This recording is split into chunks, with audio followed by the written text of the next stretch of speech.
Mi lesz azokkal az emberekkel, akik nem ismerik azt az élő reményt, amit te igen? Hogyan tudjuk elérni őket az evangélium reménységével? Az evangélium egy jó hír, de a híreket kizárólag szavakkal lehet elmondani. Az evangélium középpontja Jézus. Jézus nélkül és szavak nélkül nincs evangélium. Hogyan tudnánk megszólítani az embereket a baráti köreinken kívül?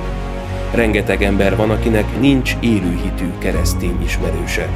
Hogyan tudnánk őket elérni? Hogyan tudnánk az embereket arra bátorítani, hogy véleményt alkossanak Istenről, hogy álljanak meg egy percre és gondolkozzanak el Jézusról? Ez egyedül nehéz, de együtt lehetséges. Az evangélisták, gyülekezetvezetők nem tudják egyedül megtenni. Túl sok embert kell megszólítani, de a te segítségeddel mindez lehetséges. A 2020-as nehéz évben egy új evangelizációs mozgalom indult el Magyarországról. A Gondolj Jézusra mozgalom, amelybe több mint 1000 magyar keresztény kapcsolódott be, egy Gondolj Jézusra feliratú pólón keresztül. A mozgalom kulcsa az egység, vagyis hogy ugyanazon a napon viselje mindenki a pólót. Ha egyedül teszed, az olyan, mint amikor valaki egymaga indul harcba, pedig a céltudatos evangelizáció szellemi háború. Mára ez a mozgalom nemzetközivé növekedett, és több kontinensről, több mint 8 országból kapcsolódtak be gyülekezetek. Csatlakozz te is, viseld a jó hírt, Jézus nevét, és szólítsd meg az embereket 2024. augusztus 23-a és 25-e között a nemzetközi Gondolj Jézusra napokon. Csatlakozz és lépj ki bátran, ha már van pólód. Ha pedig nincs, vedd fel velünk a kapcsolatot a szervezés@gondoljjézusra.hu e-mail címen.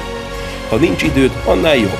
Minél elfoglaltabb vagy, annál több helyre viheted magaddal az üzenetet. Gondolj Jézusra!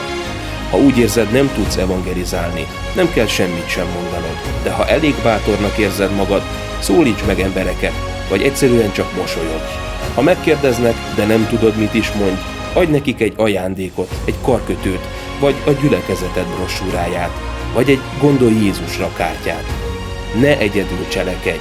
Ez nem egy vagány keresztény póló, hanem egy evangelizációs eszköz. Egy katona sem megy a háborúba egyedül. Higgy az egység erejében, cselekedj másokkal közösen. Gondolj Jézusra, aki a halála előtt az egységért imádkozott. Mekkora erő van abban, ha együtt lépünk, ha akkor vallod meg az ő nevét, amikor mások is ezt teszik szerte a világon, ugyanazzal az üzenettel, felekezeti háttértől függetlenül. Vidd az üzenetet mindenfelé, szólítsd meg az embereket a pólódra írt jó hírrel. Gondolj Jézusra!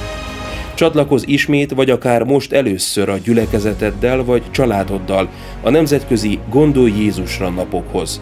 2024. augusztus 23-a, 25-e között. Magyarországon, Romániában, Albániában, Boszniában, Szerbiában, Angliában, Amerikában, Namíbiában, és ez még csak a kezdet.